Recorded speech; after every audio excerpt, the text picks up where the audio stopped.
花莲港是上港是有管制袂当钓鱼啊，也毋过最近有民众伫半暝去管制区钓鱼，人个跋落去报案，防以上港罚至少爱罚10万块，也毋过有民众是认为安尼罚相当咯。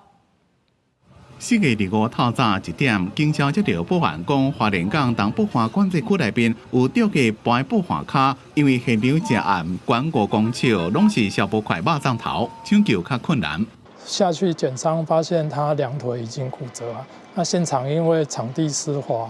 然后作业空间狭小，花莲港跟美仑分队总共出动4车8人啊，然后利用吊挂的方式将患者送往门诺。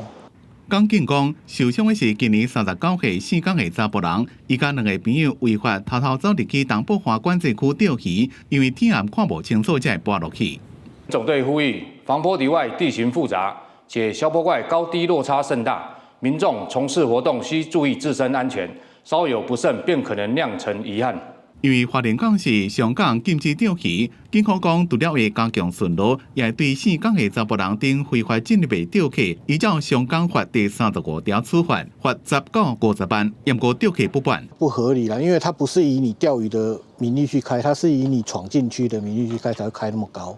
啊，以前钓鱼是开600啊。我觉得可以